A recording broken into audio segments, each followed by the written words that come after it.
Bonjour et bienvenue dans le Kick Parade 136. Salut Swan. Bonjour Erwan, bonjour à toutes et à tous. Alors avant toute chose, Ouais, j'espère que mon son va mieux, hein. je te Contrairement à confirme. vous, je vous ai entendu, même si vous ne m'avez pas bien entendu. Alors après de multiples recherches euh, infructueuses qui nous a valu de repousser l'émission d'une semaine, j'ai fait appel à toutes mes connaissances en logistique, etc. Hmm. J'ai appelé des amis, et en fait c'est juste que j'avais mis mon micro à l'envers. Voilà. Voilà, sans commentaire. Enfin si vous voulez faire des commentaires, n'hésitez pas. Mais si, je prends, T'assumes? et j'espère que, en tout cas, j'espère que c'était vraiment que ça le problème. Donc n'hésitez pas à me dire s'il y a encore des facteurs d'amélioration à avoir. Mais normalement, on devrait avoir retrouvé la normale. Bon, il n'y avait pas d'émission la semaine dernière, on n'a pas loupé grand-chose. Le top 10, il était quasiment identique à la semaine d'avant, il n'y avait pas de nouveauté. Donc voilà, on vous reparlera de l'émission de la semaine prochaine à la fin de cette émission. Voilà. On va commencer par le top 10 avec en 10e position, eh bien, une entrée, c'est Match Trace, 1415 €, 335 contributeurs. Vous voyez, on commence très très bas en nombre de contributeurs, hein. C'est la fin de l'année, il n'y a pas beaucoup de choses, ce sont des petits jeux. Et c'est un roll and write qui se passe dans le monde de la course nautique. Donc, Ce qui est plutôt original, ce qui est pour le plutôt coup. original, je crois que je l'ai pas vu ça encore. C'est le monde des skippers. Donc voilà, il va falloir avancer vos bateaux. Il y a des petites îles, des machins, il faut faire des parcours. Tout cela en mode roll and write, évidemment. Ils avaient fait déjà des jeux comme ça. Ils avaient fait un truc de Formule 1, un truc avec des vieux, des avions là, comment on appelle ça, des bimoteurs, des trucs comme ça, ou des biplans, je sais plus. Je suis pas un spécialiste de l'aviation, mais donc voilà, donc ils sont assez spécialisés là-dedans. Petit jeu, il me semble qu'il y a uniquement du print and play. Oui, donc je confirme, il n'y a que du print and play pour ce jeu. Donc voilà, bon, ce qui est assez logique pour du roll and write, et c'est même d'ailleurs peut-être la meilleure solution, enfin sauf quand il y a un Mhm. peu de matériel annexe, mais Sachant qu'en plus, vous avez la possibilité d'avoir accès aux anciens jeux en fait proposés par l'éditeur, hein. Vous c'est avez ça. la possibilité d'avoir 4 jeux en un pour 5 euros. Bon, tout est du print and play, mais bon, c'est vrai que c'est plutôt avantageux en termes de tarifs. À savoir quand même que ce jeu va quand même proposer pas mal de modes. Côté course, il va y avoir un mode solo, il va y avoir un mode où vous allez pouvoir définir vos propres règles. Enfin voilà, du coup, pour ce type de projet, ils font pas mal de propositions, il y a l'air d'avoir pas mal de rejouabilité. Après, ça reste un petit jeu modeste, comme on vous l'a dit, on est en fin d'année. C'est aussi le moment où ce genre de petits jeux peuvent un peu briller de Oui, leur c'est côté. ça. Ils peuvent surnager. Allez, 9e place, Goodknack, ou Goodknack, je ne sais pas comment on peut le dire. Tactical Expandable Card Game. 48 000 €, 462 contributeurs. Il est là encore pour 15 jours. Eh bien, c'est du jeu d'affrontement, tout simplement. Vous avez un deck de cartes. Vous choisissez d'abord une faction. Vous avez un deck de cartes qui va avec. Et après, vous vous mettez en face l'un de l'autre. Et vous déployez votre stratégie et votre armée à coup de pouvoirs spéciaux et de déplacement. Ce sont des cartes carrées. Vous pouvez jouer jusqu'à 4. Hein. Il y a un mode pour être à 4. Donc soit 2 contre 2, soit chacun pour sa tronche apparemment. Donc ce qui peut être un beau bordel sur le tapis. J'aime beaucoup les illustrations. Ça me fait vachement penser à Pagan. Cet excellent jeu de chasse aux sorcières là, qui est un jeu à deux. Mhm. Mais j'ai vérifié, ce n'est pas le même illustrateur apparemment. Alors j'ai mal vérifié, mais enfin en tout cas de ce que j'ai vérifié, ce n'est pas le même illustrateur. Et c'est assez troublant la ressemblance je trouve dans la direction artistique. Mais je trouve ça très chouette. Donc voilà, donc petit jeu, enfin petit. Oui, c'est pas non plus. Non, ouais, c'est pas un gros jeu, mais ça a l'air d'être quand même plutôt conséquent. Voilà, En ouais. plus, on peut au moins leur saluer que dans les factions que vous allez pouvoir jouer, en fait, ils ont quand même créé leur propre C'est univers ça. avec des personnages qui ressortent un peu plus du commun. Bon, il y a certains poncifs. Assez vite, on se détache de ce qu'on voit habituellement. Moi, j'aime bien cette faction un peu inspirée des Tibétains, de Ouais. toute la culture. Voilà, un peu. Je trouve que c'est plutôt chouette. Donc voilà, effectivement, les illustrations sont plutôt sympas. Le fait que ça joue aussi sur un plateau et que le placement de vos armées, etc., va avoir une incidence. Pareil, rien Oui. d'original, mais ça lui permet quand même de se distinguer un petit peu de ce qu'on peut trouver plus clair du temps. Donc je trouve que ça reste un projet modeste, mais plutôt sympathique. Ouais, la proposition est sympa. Et puis il y a pas mal d'add-ons. Tu peux changer de tapis. T'as des petits tapis néoprène avec des ambiances différentes. D'autres factions dans d'autres petites boîtes. Mm. Donc voilà, je trouve que la proposition est bien complète et le jeu il a de l'allure. Sachant qu'en plus, à côté de ça, pour étendre leur univers, ils vont faire un comics voilà, qui va Mhm. venir voilà, pour raconter un petit peu le lore, etc. Donc ils le mettent vraiment en avant, donc pourquoi pas. Nous en sommes à la 8e position. Eh bien, c'est un escape game qui s'appelle Cyberpunk Unfolds. Alors, ils avaient déjà fait un jeu, ils sont en Espagne. Il y a pas mal de jeux du sud de l'Europe cette semaine. Ils avaient fait Crime Unfolds, hein, qui était un espèce de jeu d'enquête en pop-up. Mhm. Et bah là, voilà, ils font ça, version cyberpunk. Écoute, moi j'ai vu la vidéo, enfin vous la voyez d'ailleurs en même temps qu'on parle. Je suis pas convaincu. Je suis vraiment pas convaincu par le truc. Je trouve que bon, il y a toujours ce fameux problème de rejouabilité sur ces jeux en pop-up. Hmm. Voilà, il y a aussi ce fameux problème qu'on a avec le cyberpunk. C'est tous Ouais. les poncifs du cyberpunk, les néons, les samouraïs bioniques. Voilà quoi. Tu vois, je me rappelle qu'on avait eu un commentaire un jour, on disait ouais, mais qu'est-ce que vous voulez faire d'autre avec le cyberpunk? Bah, allez voir Mars Express au cinéma, Hmm. hein, pendant qu'il est encore en salle, ce film d'animation absolument incroyable et français. Bah, vous allez voir ce que vous pouvez faire avec de cyberpunk sans tomber dans les clichés justement. Exactement. Et Non, et puis justement, comme c'est un univers qui exploite beaucoup cette imagerie-là, soit ça, soit Blade Runner, film noir, etc. Ce qui fait qu'en fait, il reste encore plein de styles en fait à coller ouais, à ce genre-là. Après, c'est vrai que tout de suite, l'avantage de ce genre de truc-là, c'est que t'as pas besoin de forcément devoir prouver le fait que tu fasses du cyberpunk. T'as quand même un visuel qui est très identifié comme ça tout de suite du premier coup d'œil. Après, encore une fois, bah, je sais pas, l'Heroic Fantasy, ils ont quand même réussi à se faire des variantes. renouveler, même si Mm. on a des archétypes, voilà. Mais je suis un peu d'accord avec toi, c'est pas incroyable. Et en plus, je trouve que le jeu a l'air un peu moins lisible. Autant Oui, leur précédent m'avait semblé, ouais, bon, pareil, j'étais un peu ça a l'air moins bien foutu. mitigé. Mais là, ouais, ça a l'air un petit peu moins C'est foutu, ça a l'air d'être bordélique. un peu plus approximatif. Mm, Ouais, mm, mm. c'est ça. 606 contributeurs, 32 000 euros, et il est là encore une petite dizaine de jours. Septième place, eh ben encore un roll and write qui s'appelle Void Intentions, Print and Play Roll and Write Game. C'est du dungeon crawler. Alors c'est vrai que le dungeon crawler se prête vachement bien au roll and write. Ouais. Mhm. Là, il y a en plus un petit côté vintage, dungeon crawler old school, pour parler dans un français impeccable. Et je trouve que c'est assez réussi. Je trouve que ça le fait. Ça me rappelle un peu les designs de Escape the Dark Castle, des choses comme ça. Oui, je Euh, vois ce que tu veux dire, ouais. je trouve que c'est plutôt bien, ça le fait, on a l'impression d'avoir des... Tu vois, même les cases de points de vie, etc., elles sont pas régulières. On a l'impression que ça a été fait à la main, tu vois. J'ai l'impression de voir mes parties d'Advanced Donjons et Dragons du milieu des années 80. Donc je trouve ça plutôt fun à regarder en tout cas. Et puis c'est le genre de truc qui fonctionne, je pense, parfaitement en solo. En plus, c'est bien les jeux solo où t'as pas tout à sortir un bordel, quoi, tu vois. D'ailleurs, j'ai eu Space Kraken il y a pas longtemps, qui est un jeu en solo. Gros livre d'aventure, très très bien fait, mais des fois j'ai un peu la flemme parce qu'il y a voilà, c'est un peu compliqué quoi. Tandis que là tu sors ta feuille, tu sors ta petite fiche de perso et puis c'est parti quoi. Hmm. C'est Donc marrant parce que moi ça me fait aussi penser, tu sais, aux anciens jeux vidéo où t'avais pas encore ce système de minimap, un peu des trucs genre Dungeon Master ou ce genre de jeu, tu vois, où tu sais, tu l'as dessiné à la main ouais. à côté, que t'avais pas forcément, tu sais, tous les objets qui étaient décrits systématiquement, donc c'est pareil, tu t'étais fait un peu une fiche de perso pour te rappeler de là ton armure elle a plus 5, elle a plus machin. Je trouve qu'on est un peu dans ce design là, je trouve que c'est Ouais, plutôt ouais. sympa. Je trouve que c'est assez réussi dans le genre. Bon, ils en avaient déjà fait un, ils avaient fait Void Halls. Ils ont trouvé leur créneau apparemment. Et il y a une VF. Après, voilà, sur les mécaniques de gameplay, je trouve que ça manque peut-être un poil de lore, ça manque peut-être. Ouais, mais c'est basique, hein. Ouais, C'est un petit ouais truc, hein. mais pour le coup, je me demande si ça ne l'est pas un peu trop. Tu vois, j'ai un Hmm. peu du mal à voir en quoi il se distingue. Par exemple, sur le précédent qu'on avait vu, il arrivait au moins à se distinguer par sa thématique qui Hmm. était un peu singulière. Ouais, c'est Là, très je trouve classique. que ouais, ça manque Ouais, peut-être ouais. Non, c'est pour d'une. du bon dungeon crawler tradi. C'est ça. Sixième place, eh bien c'est une personne que l'on connaît, puisque c'est le nouveau Mhm. Youssef Fari. Tadam. C'est le nouveau Youssef Fari, mais c'est pas un nouveau jeu finalement. C'est Way of the Samurai, hein, qui était sur Kickstarter il y a quelques temps. Mais là, il en a fait une version Roll and Write. Donc c'est toujours un duel, hein, c'est un samouraï qui combat, hein, tout simplement.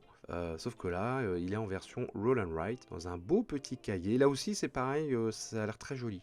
Bon, Mhm. après Youssef Fari, c'est quand même une valeur sûre. On sait toujours que c'est bien gaulé, quoi. Donc voilà, donc ça marche. 28 000 euros, 902 contributeurs. Il est là encore pour une grosse semaine. Youssef Fari n'a pas d'échec, hein, sur Kickstarter. Hmm. C'est vrai, hein, Non, c'est vrai. tous ces jeux marchent. Donc, Je rappelle que même au lancement de cette campagne, enfin de Way of the Samurai premier du nom, Mm. finalement le bouche à oreille à la sortie du jeu avait vachement fonctionné. Et du coup, tout le monde s'était un peu dit comment on peut se reprocurer le jeu. Ensuite, il Ouais. était très passé. Bah, il est très axé solo, hein. Et je trouve ça cool de le voir développer cet univers qui avait vraiment plu aux joueurs, mais sous une autre forme. C'est plutôt sympa, surtout que le prix d'entrée est vraiment accessible, hein. Oui, c'est pas des jeux chers. Bon, vous voyez, il y a beaucoup de roll and ride, de petits jeux pour cette fin d'année. Les blockbusters ou les jeux à figurines ou à 150 extensions attendent l'année prochaine. Qu'est-ce qu'on a ensuite? On a en 5e position, alors un jeu dont on a parlé il y a 2 semaines, qui s'appelle The Other Side of the Hill. Donc c'est le jeu de gestion de Seconde Guerre mondiale. Je dis pas wargame parce que c'est pas vraiment un wargame, on en avait parlé. C'est plutôt un jeu de gestion de guerre en fait. Il va falloir gérer aussi le côté politique, géopolitique, construction, production d'armes, et puis évidemment le côté tactique. Voilà, donc ce jeu se retrouve dans le top 10 avec 968 contributeurs. Là, on est encore dans des scores assez moyens, hein, pour la 5e place. 58 000 euros, il est là encore pendant une petite semaine. 4e place, c'est un jeu qui est là depuis des lustres, qui n'était pas dans le top 10 et ça nous arrangeait parce que c'est Bards vs Humanity. Mais tu m'avais dit que tu l'avais pledgé. Bien sûr. Non, tu sais, dès que je vois Party Game, je fuis. Bon, ce qui est dommage parce que à la base Party Game, il y en a des très bien, il y en a qui fonctionnent. Mais là, c'est vrai qu'on est un peu sur du Party Game un peu bête et méchant, quoi. 991 contributeurs, 46 000 euros. Ils reprennent le concept Cards Against Humanity et en fait ils le placent un peu dans une ambiance Donjons et Dragons. C'est ça. Après il y a 2 jeux. Hein. Voilà. T'as le jeu basique où c'est une espèce de jeu d'ambiance où tu dois compléter des blagues grivoises et tu peux te servir de ces mêmes cartes pour faire une espèce de dungeon crawler somme toute assez basique. Et c'est quand même Project We Love Kickstarter. Voilà, ce qui réitère notre question et notre le mystère de comment est-ce qu'ils choisissent leurs projets qu'ils soutiennent comme ça. Je sais pas, c'est bizarre. Donc voilà, ça me laisse totalement. Non, mais en plus, ce qui est dommage, parce que cette idée du deux jeux en un, c'est une bonne idée. Après, c'est vrai que le concept de Cards Against Humanity, c'est quand même des gens qui ont capitalisé sur un projet qui était à la base gratuit, ce qui est quand même me pose un peu problème. Mais bon, voilà, c'est que très vite, on a fait 2-3 blagues politiquement incorrectes, et puis voilà, c'est bon, on a fait le tour du jeu, et ça s'arrête là, quoi. Donc là en plus on le place dans un univers de Donjons et Dragons, donc c'est pareil, c'est du party game, mais bon, même si on imagine que tout le monde connaît un peu Donjons et Dragons, tout le monde est un peu fan, mais il y a quand même beaucoup de gens qui sont assez hermétiques à jeu ou alors qui connaissent pas tout à fait les blagues, etc. Donc c'est du party game, mais c'est quand même assez élitiste. Donc je trouve qu'on perd un peu l'intérêt principal de ce genre de jeu, parce que c'est vrai que là ils montrent des exemples de cartes. Bon t'essaies de faire des blagues, mais avec des trucs très pointilleux, quoi. Enfin, c'est assez. Écoute. C'est bizarre, avant de faire ton scénar de Donjons & Dragons, tu te fais un petit apéritif avec ce jeu. Voilà, c'est ça. On va dire ça. On va dire ça, ouais. On va dire ça. Avant de passer aux 3 premiers, eh bien, on va voir la foule de nouveautés qu'il y a cette semaine. Ah ouais, préparez-vous. Puisqu'on en a retenu une, et en plus, on a choisi la même, le comble. Donc, nous avons choisi, sans se concerter, mais bon, en même temps, il n'y a pas énormément de choix, un jeu sur GameFound qui s'appelle Colonial 1700-1800. Donc un jeu sur la gestion des empires, alors principalement anglais et français, mais vous avez des add-ons avec les Espagnols, il me semble, les Portugais et les Hollandais. Donc c'est de la gestion un peu à la manière d'un 4X d'ailleurs, mais sauf que c'est que de la carte. C'est de la carte mais avec différents formats, c'est pas non plus un jeu de cartes. C'est-à-dire qu'il y a certaines cartes, par exemple les lieux, qui sont plus grandes, que vous allez mettre comme un mini plateau en fait. Et vous allez mettre des cartes autour. Et je trouve que ça a vraiment de la tronche. Les illustrations sont très très historiques, très classiques, hein. C'est tiré de, je pense, de peintures de l'époque, ou d'un peu plus tard, mais enfin, qui retrace cette époque. Après, le sujet peut être un peu touchy, parce que c'est un peu les empires avec leurs colonies, parce que ça se passe dans, on l'a pas dit, ça se passe dans les Caraïbes. C'est l'idée, c'est d'étendre et de préserver votre empire colonial. Oui, voilà, donc ça peut être un peu touchy comme sujet. Après, c'est Après, l'histoire, ils hein. ont Bon. quand même l'air de s'être quand même particulièrement renseignés sur le Oui, sujet, voilà, de enfin c'est de ils l'histoire. voilà, c'est de l'histoire, mais ils vont pas le traiter de manière un peu légère, en mode: «Ah c'est rigolo, on fait des blagues et cetera». Non, Non, ils ont non, quand non, même pas du l'air tout. de C'est voilà, très d'être premier quand même degré comme jeu. assez sérieux sur le sujet. Mmh. Il y a un mode solo qui est assez drôle parce que là, pour le coup, il faut affronter les pirates Oui, dans ce mode solo. Je trouve bien que c'est sûr. une excellente idée. Ouais, ouais. Donc voilà, historiquement, ça a l'air d'être, Non, ça a l'air vraiment un chouette. minimum réfléchi, quoi. Ouais, ouais, je suis d'accord. Je trouve que ça aurait pu être très austère, parce qu'il y en a comme ça, tu sais, des jeux très Mmh. historiques et très austères. Et en fait, ça ne l'est pas parce que justement, avec leur petit système de cartes, leur disposition, leur gameplay, je trouve que j'ai l'impression que ça a l'air dynamique sur la table, quoi. Je dirais même que ça. Enfin, tu vois, au moins, on me le propose de l'essayer une soirée, je dis pas non, du tout. Je trouve ça assez joli, même. Mais ça Ouais, reste je suis dans un d'accord. certain classicisme, fait historique. En tout cas, Sachant que ouais, non seulement le jeu sera en français, mais en plus vous ouais. pouvez déjà télécharger une première version du livret de règles au format PDF en français. Donc ça peut d'une part vous permettre de vous faire une idée sur le jeu, mais aussi de jeter un petit coup d'œil aux traductions qui seront proposées. Et pour l'instant, il a à peine 300 contributeurs, mais il est là pendant 20 jours. Donc, bon, ça peut changer, hein. Ça peut Bah, c'est vrai que changer. c'est 20 jours et pas beaucoup de concurrence. Donc Pas beaucoup de concurrence, mais moins de gens qui flirtent sur le réseau aussi, hein, c'est vrai. en tout cas, jusqu'au début janvier 2024. Donc, faut voir, on verra. Bon, bah voilà, c'était la nouveauté de la semaine. On se retrouve avec les 3 premiers de la semaine. Troisième position, c'est 2D6 Realm, a classic Overland Crawler solo player game. Donc nous sommes dans du jeu d'aventure solo. Alors c'est pas du roll and write, pas tout à Mhm. fait, mais ça pourrait. C'est un petit peu plus fouillé. Là on est plus dans du livre dont vous êtes le héros. Il est à 55 000 euros, il vient de dépasser les 1000 contributeurs, et il est là pour 20 jours, ultra classique, old school, bon voilà, Mais il a l'air quand même assez généreux hein, je pense. Il y a l'air sur d'avoir à la manger, ouais. proposition qu'il fait, sachant qu'en plus de ça, vous avez la possibilité d'avoir la déclinaison sous format jeu de cartes. Ouais. Ça vient se placer dans ce qu'ils avaient pu faire précédemment. Hein, ils avaient fait de la version 2D6 Donjon. Oui, c'est une gamme hein, qui développe. C'est une gamme qui continue de développer. Donc voilà, moi je trouve que le projet est sympa. Après, c'est vrai que voilà, le livre dont vous êtes le héros, encore une fois, bon, il y en a quelques-uns, il y a quelques résurgences de temps en temps, mais c'est pas non plus le genre de projet qu'on voit Non, il n'y tous a les pas matins overdose. ou toutes les semaines dans Ouais. Kickstarter. Voilà, il Ouais, n'y a je suis pas d'accord. overdose. Donc je trouve que c'est pas forcément une mauvaise proposition. Non, Donc mais pour les gens qui pourquoi aiment pas. bien, justement, tu sais, il y a tout un tas de personnes qui aimeraient faire du jeu de rôle, Mm. mais qui n'ont pas forcément soit le temps, soit ils trouvent pas les partenaires.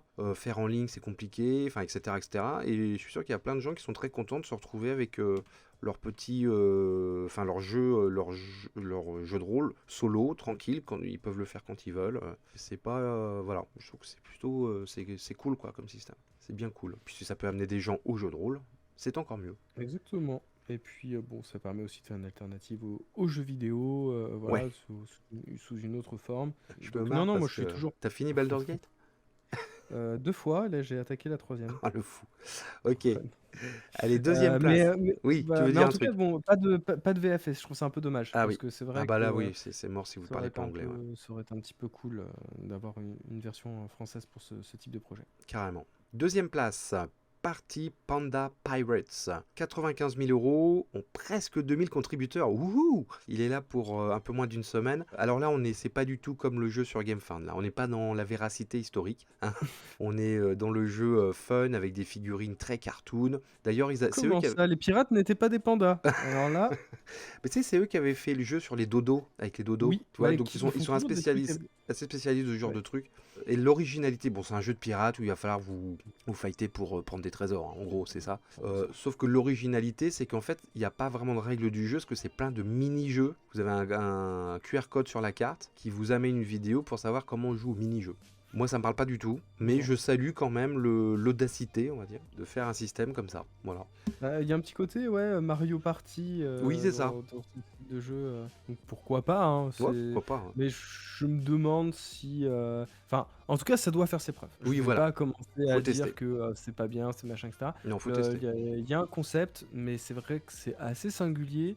moi je vois beaucoup de limites à ce concept-là, comme Mm. ça sur le papier. Il y a beaucoup de pièges dans lesquels on peut tomber assez facilement. Mm. Maintenant, à voir s'ils arrivent à éviter tout ça et à nous faire une proposition qui tienne la route. En tout cas, ça a le mérite de proposer un truc. Bon, on va finir par le number one. Number Bon, one de ce Kick Parade assez, comme vous l'avez vu, on va dire assez épuré, hein, niveau contributeur. Bon, par contre, là, c'est un vrai carton. Il y a un gap absolument gigantesque entre le premier et les autres, hein, puisqu'il s'agit de Tiny Epic Cthulhu. 365 000 euros, là on revient plus à des chiffres normaux de Kickstarter, c'est ça. 9 775 contributeurs et c'est la dernière semaine, on l'avait loupé la semaine dernière parce qu'il n'y avait pas eu d'émission mais il est sorti la semaine dernière.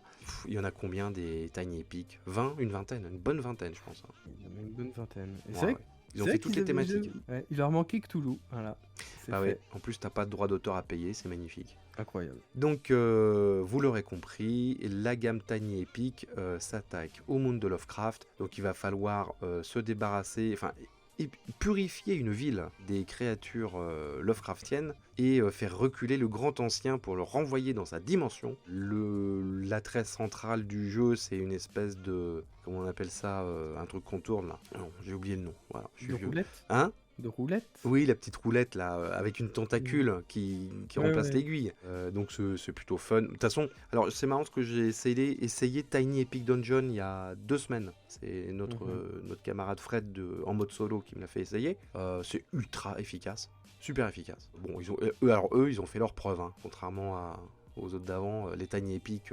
Alors j'imagine qu'il y en a des plus ou moins réussis évidemment dans la gamme. En tout cas, ils savent faire effectivement un gros jeu en mode compact, hein, puisque c'est ça le concept de la gamme, si vous ne connaissez pas, c'est de faire des gros jeux dans des petites boîtes. Donc là, ils D'ailleurs, respectent complètement le truc. j'insiste sur ce point-là, parce que c'est vrai que le nom, le format, etc., elle pourrait laisser présager qu'en fait on a des versions, on va dire, simplifiées de Non. jeu. Non, vous êtes vraiment sur du gros jeu. Ouais. Moi, je sais que à la maison, celui auquel je joue régulièrement, c'est le Tiny Epic Defenders, avec l'extension. Et c'est pour ça qu'il y a Epic dans le titre aussi.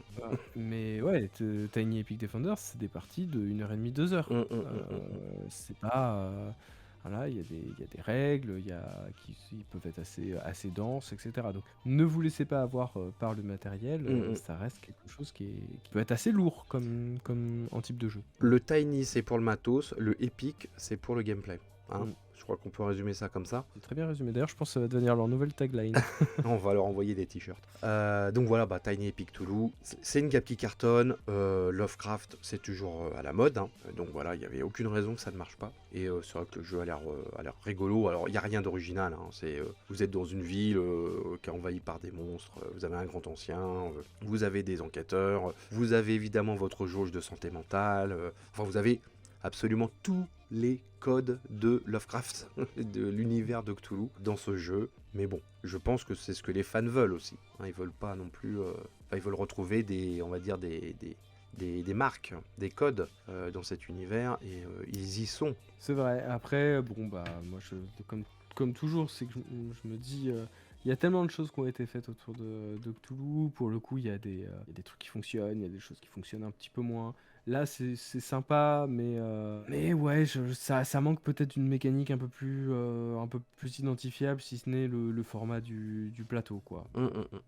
Tout va se passer avec cette aiguille qui tourne, qui va un peu régler les entrées des monstres, les déplacements du grand ancien. Vous avez aussi des tentacules à prendre dans un pochon, et votre but, c'est de décoder le Necronomicon, évidemment, pour trouver la bonne formule, pour renvoyer tout ça dans la dimension, dans une autre dimension que la nôtre.